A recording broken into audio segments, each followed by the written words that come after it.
Good evening, everyone. We want to thank you all for joining us for tonight's webinar, Ready to Commit Next Steps for College.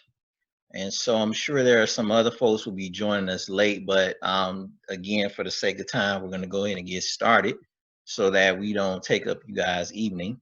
And so let's jump right in. Just a little webinar etiquette as we get started. I want to ask that you guys keep your microphone on mute at all times. Type any questions you have into the chat box. I won't be able to see them while we're on the webinar, but once we get to the end, before we wrap up, I will open up for some question and answers so I can see some of your questions and respond to them. I ask that you please be attentive and respectful throughout the entire webinar. Again, keep your microphones on mute, please.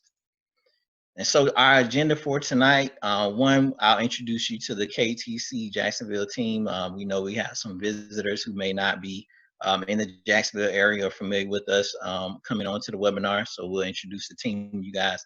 Second, we'll talk about passion, purpose, and plan. Thirdly, we'll talk about youth science, which is a platform we use here in the Jacksonville area to help our students figure out careers and strengths and all that good stuff. And fourth, we'll talk about high school to college transition checklist, and which is going to be the meat of what we're going to talk about for the majority of this call. Fifth, we'll look at our big takeaways, then our action steps, and then we'll talk about ways you all can set up calls and Zoom meetings with us, the team. Again, meeting the team, Dr. Erin Allman is our director of KIPP through College program. She's responsible for seeing the overall planning of the program, leading myself and Mr. Pierce, and making sure that we are serving our alumni and our families. She also manages our college partnerships with Florida State College of Jacksonville, also Florida State University, FAMU, as well as UNF. And so our other colleague is Jeffrey Pierce, manager of college placement. Mr. Pierce supports students in grades 9, 11, and 12, and is responsible for ensuring a strong transition to high school from KIPP, KIPP Impact, our middle school, and managing the college match process. Again, I am Rashid Williams, manager of post-secondary outcomes. My job is to work with our 10th graders as well as our college age alumni. I'm also responsible for helping with our students who are in college, who may not, college age, who are now either in the military or pursuing a certificate or a technical degree, or have chosen to go straight into the workforce. So let's jump into our first section, passion, purpose, and plan. So one of the things we do with our students is wanting to make sure they have a reason for why they're going to college. And so we look at these 3 P's, passion, purpose, and plan, as a way to making sure that is truly happening for them before they leave us. And so we break it down in these 2 buckets you see here. And the first one is we want our students to be driven by a clear passion and purpose that's connected to their long-term goals or career goals. And so the 3 points we look at below that is we want them to be aware of their strengths. We want them to see the areas where they need to grow, and also know what the values they have that may have come from their parents, or even personal values that they just know about how they want their future to be and what they want to see happen in their lives as they move forward through college and into their careers long term. The second thing, that knowing that personal why are you attending college? Often we hear students say, well, I'm going to college because my parents told me they want me to go to college. And that's, while that's valuable, the reality is you need to have a personal why in order to get through college. It's a tough process, it's a journey. And so having a personal why will keep you motivated. And so we want to make sure our students are very clear about their own why of attending college. Thirdly, we want them to be able to develop a sense of resilience to overcome minor obstacles and setbacks. One of our key values at KIPP Jacksonville Schools is we want our students to be persistent, and we want them to have grit, meaning you got to be willing to, go over some hurdles and some challenges that might come into your process. And the reality is, for any of my people who are on this who've been to college, parents, college can be tough. You will run into a number of challenges, whether they're financial challenges. There'll also be professors that you may not get along with. You may run into some rifts with, a team of students that you're working with for a particular class and a project. And so you got to be able to stick to that why and why you're going to college, to be able to pull you through those hurdles and those setbacks. And then the second bucket, we look here, we want them to have a clear plan in place to graduate. Again, going to school, we want you to know what it's going to take for you to graduate. It's not just going for the social aspect or just to check the box and say, hey, I made it to college. We want you to graduate in 4 to 5 years. And so under that, we have these 3 points that we really want to push to our students. Can you clearly state the desired educational outcome you want? Like, what is the specific degree? Do you want to just get your bachelor's? Do you want to just get your associates? Do you want to go on and know you want to pursue a advanced degree like a master's or a doctorate? And if you know that up front, you can also begin to prepare yourself for the grind and the process that it's going to take to make that happen. Secondly, you need to be aware of the general requirements for graduation, the number of credits, the prerequisites that it's going to take. Do you have to do an internship during the summer at least one time to meet a requirement for the program? So those are the things we want students to be aware of towards graduation as well. And last but not least, you got to be willing to follow the course of study for that major. Every school has some form of a sheet or a document for their specific majors that guides you on to what classes you need to take at each year, each semester, so that you make sure you're on track to graduate on time. The second section, U Science. So I'm going to tell you guys what U Science is. Again, it's a software assessment that we use to help our students build their understanding of their strengths and careers they may be interested in that are a good fit. So what is U Science? It's a series of brain games that measures how your brain is wired and what makes you the unique person that you are. The brain games are broken up into 11 exercises. Each exercise takes between 4 to 10 minutes to complete. You can take a break after each exercise. It literally picks up wherever you leave off. If you had to step away to take care of something, it may log you out, but you can log back in and pick right up where you left off. I actually took the test myself. And I did it in 2 settings. I didn't do it all at one time because the reality is, again, they're brain teasers. So after 3 or 4 of them, it could get a little taxing on you. So you take a break, but the results are worth it when you actually get it. And so why is U Science important? Why is this important? It helps you to answer these questions. What careers are a good fit for me based on my strengths, interests, and abilities? How can I describe myself and who I am with confidence? What am I going to do after high school? Where do I fit in the world of work and careers? And so these are some very weighty questions that I personally have had to deal with on my own, on my journey from through college, through graduate school, also as a professional now in the workforce. And so the reality is we would love to make sure our students have already begun the process of digging into these questions as you enter into college, because the reality will help you create that passion, purpose, and plan in a way where you are very much driven by your own personal why versus, again, doing it for the sake of others and your family or those who've kind of pushed you in that direction. So what will you learn from U Science? You will learn more about your aptitudes or strengths and interests. So again, you'll learn how do I function when I work with other people? Am I introvert? Am I extrovert? Am I a person that likes a team atmosphere where I can work with others to solve problems, or am I a person that works best independently? Am I a mix of that? Am I a person who likes more hands-on work versus critical thinking, strategy type work? So that's what you'll find out from U Science. Careers. Again, once you're done completing it, it literally will offer you a series of careers that match those strengths and those interests, and actually will give you your best fit, a good fit, and some that are may just not be the perfect fit, but still could be something you could look at. Obviously, we want our students to look into the best fit careers because, again, you're now your interests and your strengths are matching with that career in a way where it's, if you actually pursue that career, you find yourself being very fulfilled and actually connected to something you're passionate about. And last but not least, it'll show how to describe yourself. This is a game changer. I actually use mine now in my own cover letters and my own resume because now I have verbs and adjectives that I can use to describe myself as a person. And that's a powerful tool when you start thinking about you're competing against other students, when you start applying for scholarships, when you're applying for jobs. And so for you as a student to be able to literally tell people who you are and how you function and how you operate, it just puts you in a place where you seem like you're more in tune to who you are and aware of who you are as a person. So that's youth science in a nutshell. So let's jump into the main meat of this call, which is the high school to college checklist process, and that how to maintain that the transition process. And so when we look at the transition process, I broke it down into 4 buckets. And the first bucket is just overall preparing yourself for enrollment into the college or the school you choose. And so that's why that first point is make sure you're clear on your school decision.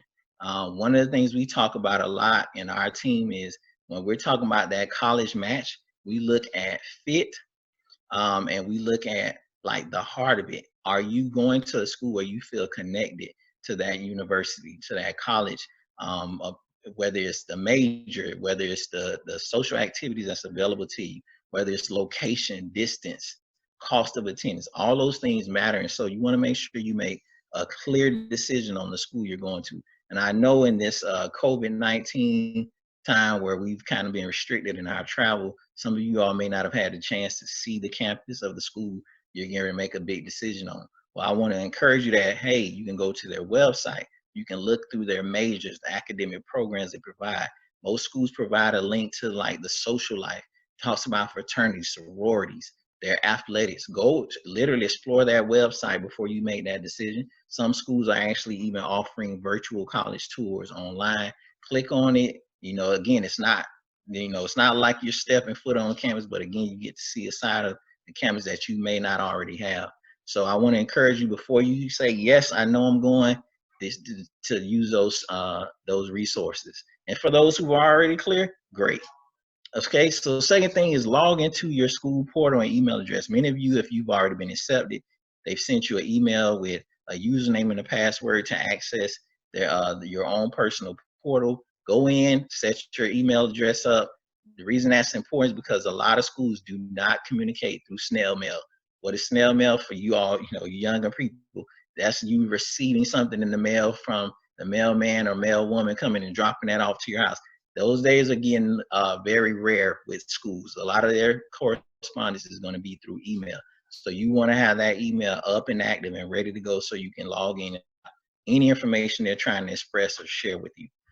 Third thing is most schools will have a letter of intent or a way for you to let them know you are deciding to attend their school. Please go ahead and submit that as soon as possible, whether it's online or a document you got to send back through mail again.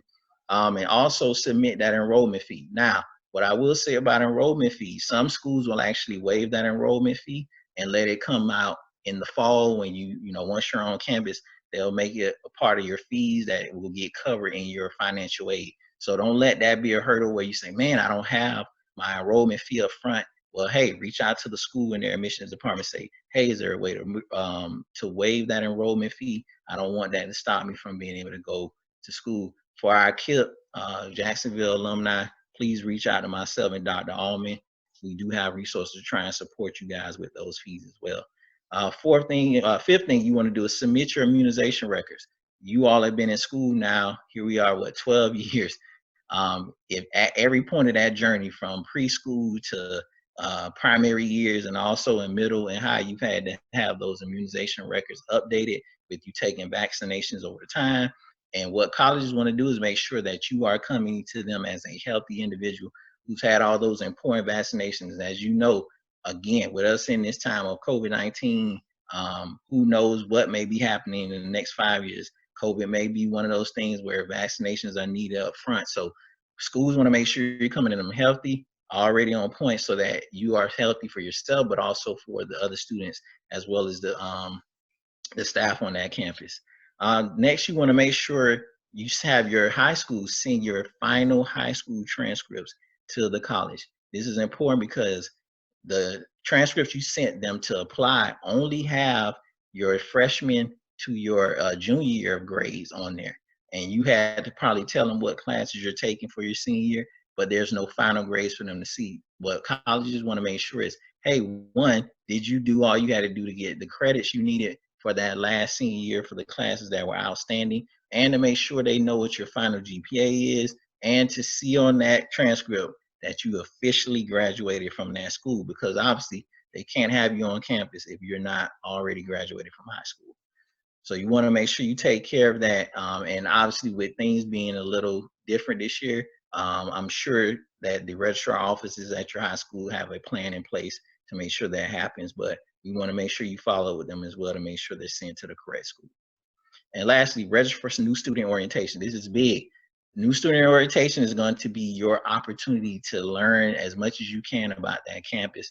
A lot of schools will offer multiple dates for you to sign up in the summer. Again, I'm sure each school is going to have a different process with things being the way they are right now, but you want to stay in tune to that so that you are aware of what that process is going to look like. The next bucket is financial aid, the most important piece, right? We know we need money to go to school. And so the first point I have on here is really for our students who are in the state of Florida, who are considering going to a university in the state of Georgia. There are many schools that actually uh, count Florida being their neighbor and us sharing a border. They will count you as an in-state student for tuition purposes, but you must fill out this border state waiver. And so here are some of the schools that offer that opportunity: Albany State University, Savannah State University, Valdosta State University, and Fort Valley State University. So you want to make sure you submit that on the front end, because what you don't want them to do is charge you out of state tuition, which is going to be extremely more expensive than your in-state. So make sure you get that border state waiver completed, submitted as soon as you can. Next thing you want to do, most of them have already sent you all a financial aid award letter. Again, it could be through your student portal, could have came to you in an email. You want to go ahead and make sure you accept any financial aid that they have provided. Most of you all may get access to a full or partial Pell Grant. You want to accept that. Again, that's free money coming from the federal government. You want to accept that, but also you may be having available to you some of the federal unsubsidized and subsidized loans. So you, with the loans, you can accept them if you plan on taking them, and you can reject them. So let's say you only need the subsidized loans. You take those, you reject the unsubsidized. If you need both, make sure you accept both along with your grant, Pell Grant, and any other scholarships they may have offered you through the school. Again, a lot of that is in your student portal once you log in and begin that process. If you are taking student loans, you need to complete the entrance loan counseling. This is big. They will not disperse you a loan until you take the entrance loan counseling, because they want to make sure you understand what you are signing up by taking that money. And so they want you to go through that process. It's very informative. It will give you all the information you need to know, understand about federal student loans and what that process looks like. And the next thing, they're going to want you to sign a master promissory note. That's them saying, hey, you have said you want this money, you're going to take it, and you're signing that you are responsible for repayment of that once you graduate from college. Last but not least, I want to tell any students, again, this may look different now in this era of social distancing, but if you're not planning to go to summer school through a summer bridge program, please consider getting a part-time job, an opportunity for you to save money as you get ready to prepare to go away for college. This is key because you can use those funds towards, moving expenses or any other expenses you may have once you get to your selected place for college. Third bucket is room and board. And so a lot of schools, once they send you information, they'll give you the choice to determine what on-campus housing dorms you'll be able to live in. And so a lot of schools have a lot of options for you to choose from. Sometimes the more like apartments on campus, those are for upperclassmen, but they do usually have specific dorms that are available to incoming freshmen. And it could look a lot of different ways. It can be a suite style setup. It could be where you're sharing a room with one person and you have a shared bathroom between you guys. And so what you want to do is go ahead and begin to look at the options that are available to you as soon as you can, and go ahead and make that determination so that you can lock in some housing. Because the reality is you're not the only incoming freshman. There's also returning students who may choose to stay on campus versus staying off campus. And you want to make sure you have all of that taken care of. So you want to determine the housing, you want to submit your housing forms, and you want to go ahead and submit a housing deposit if that is applicable. For some schools, they may, again, if you talk to them, may be willing to waive that deposit and add it to your cost for the fall or the upcoming semester. But you want to go ahead and lock that in as soon as possible. Most schools have a deadline for the end of May or early June to determine housing. The next thing you want to look at is choosing a meal plan for the fall. So again, this is one of those things that they are going to give you multiple options.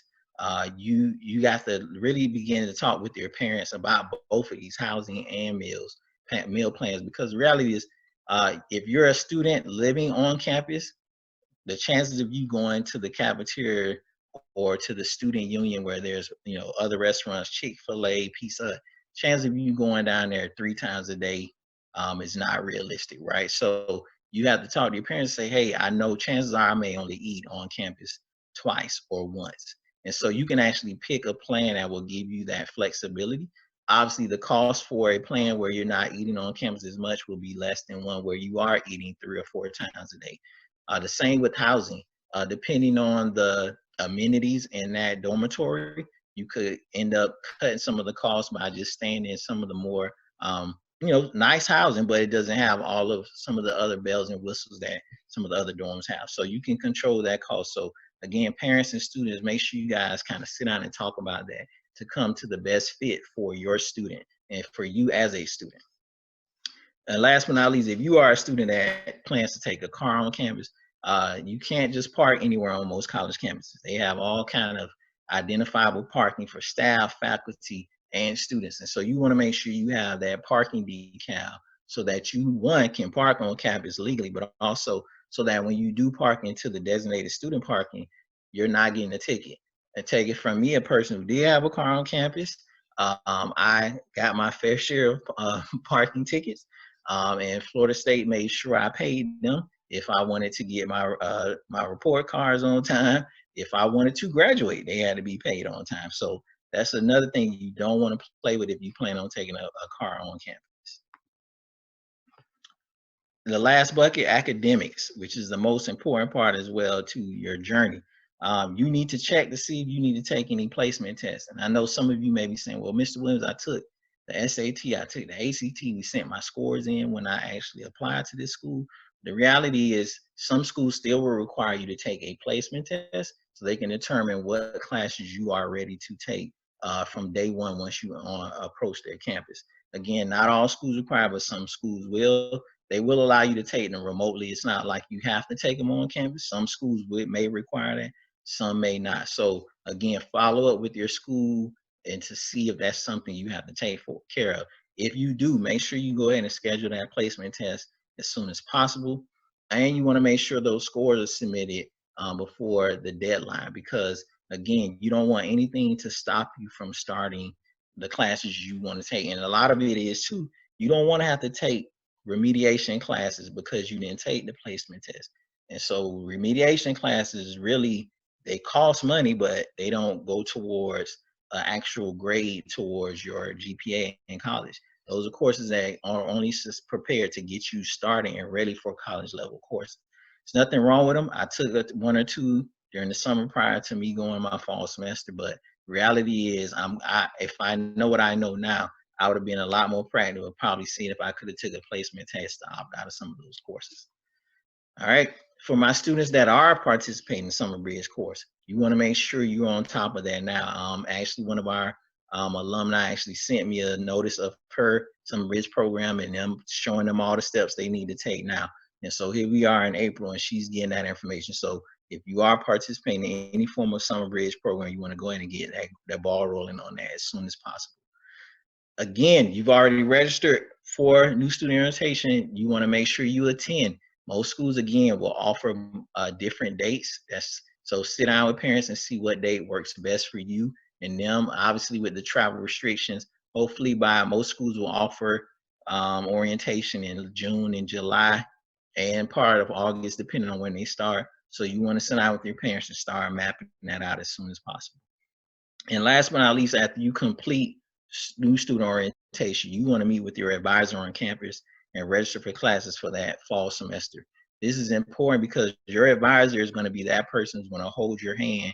Pretty much most of the time, I had the same advisor all 4 years I was at Florida State, and she was actually able to literally tell me, "Hey, you need to take this class as soon as possible," or "Hey, let's move this around based on what's available for that next semester." So you want to make sure you have a relationship with your advisor so that you can continue to follow that course of study that I mentioned earlier and be on track with your classes. You don't want to get off track because again, some classes may be only offered, the spring or the fall, or even, and a lot of them may not be offered in the summer. So you want to stay on top of that as much as possible. The process to register for classes is usually online at most colleges and universities. And so once you meet with that advisor, you're literally waiting for that portal to open up and you just log in and begin to set up your schedule. But you'll learn about that as well during new student orientation in most schools. So what are the big takeaways from tonight's session? One, you want to make sure you have a passion, purpose, and a plan, students. I can't stress this enough. When I went to school, a lot of what we focused on first was, hey, I'm going to college. Yay, right? And I literally did not even think about um, really what I wanted to do. I switched my major 3 times in college. I started at wanting to do architecture, switched to pharmacy, and then ultimately ended up studying marketing and real estate, which was great because I love it. I'm still doing some of that even in my own personal business. But if I would have known what I know now, I would have went into Florida State already having that vision of what I want to do ultimately. And I'm not telling you to stress yourself. If you don't have it figured out, that's where we're here. If you aren't sure, please reach out to me, Dr. Allman. We'll get you connected to the U Science assessment so you can learn more about your strengths and interests. And again, it's going to offer you information about potential careers that could interest you and be a great fit for you. Thirdly, once you've decided on your school, please log into your student account and email. I can't stress that enough as well. Students are missing a lot of important information because, again, schools are sending out mass emails through that email system because they want to get as many students to get the information as possible. Again, snail mail, the days of that is kind of coming to an end. Now, what I love about this, and this is something I learned in grad school, through a lot of your online email systems, you can forward those school email address messages to your personal one. So if you're like me, I literally check my Gmail account. It's on my phone. Anytime it comes up, a new email, I get a notification. I don't like having multiple emails. I have my work email on my phone as well, but you could actually have this set up where you can forward those messages from your student email to your personal email, so that way you don't miss any. And to me, that was a game changer for me when I figured that out in grad school. So that's just a heads up on the front end. You can go into the settings and forward it to your personal email. Next, you want to go through the next steps checklist for your school. A lot of schools will offer that online on their admissions page for incoming freshmen or prospective students. They'll also send it to you maybe through an email for you to follow through when they just to make sure you're keeping up with things. And again, it could be in your student portal where they may actually send you notifications or nudges about different things you need to get done in order to be ready for the semester. So just check on those 3 different options, and again, follow the checklist so that you can make sure you have everything taken care of before the first day of class. Last but not least, for our KIPP Jacksonville 2020 alumni, please meet with myself or Dr. Allman at some point during the summer and the fall semester, before the summer or fall semester, so we can, again, sit down with you, make sure you've checked all the boxes, make sure you are ready, your family's ready for you guys to enter into college. And so last but not least, some action steps. We actually have a senior survey that we've sent out through a couple messages. Some people we've sent out emails to parents. Please complete that senior survey. We actually have a great surprise for you guys of how we want to celebrate you all this year. Obviously, with Jacksonville's graduation is being pushed back to late July. We don't want to wait till the end to celebrate you guys. We want to try and celebrate you all soon. And again, we have a surprise for you, so please complete the survey. We need as much information as possible. The next thing, again, set up a call with myself. We can do a regular phone call or a Zoom call to meet with myself or Dr. Allman. I would love to see your faces. I hate that we're not in our office and able to meet with you guys like we can, or we're not even able to go out to the schools and meet with you all. And trust me, it's tough on us. So we can get on a Zoom call and just see your face and talk through some of this. That would be great. And last but not least, it's not on the screen, but excuse me, Mr. Pierce is dropping a link to our survey for this session. Please, please, please fill out that survey, provide us some feedback. We will be doing other webinars in the future, and we want to make sure we're doing the best we can to provide you information and get better at what we're doing. And on the screen, you'll see this is how you can also set up some opportunities to meet with us, me and Dr. Allman. On Tuesdays and Thursdays, we have our virtual hangout and office hours from 2 to 4 p.m. We offer office hours by appointment. So if you reach out to us through the survey or just directly through text, say, hey, I want to meet Mr. Williams, I can set up a time for us to get on the phone. Those are not our only times, but those are times that's definitely designated for you all. And we're going to wrap up our virtual hangout Q&A sessions from 4 to 5 p.m. on Tuesdays and Thursdays, where literally we'll just be on Zoom and we'll actually have alumni coming in who might be just, some of our college age alumni who might be hosting it, and you guys can ask them questions about their college experience. We're going to get ready to do some Instagram live stuff that way as well. So be on the lookout for ways you'll be able to connect with us in some very informal ways. And just again, any questions you might have about college, FSU, UNF, FSCJ, some of our other schools, Savannah State. So again, I want to thank you all for joining us this evening. Please fill out the survey to give us feedback.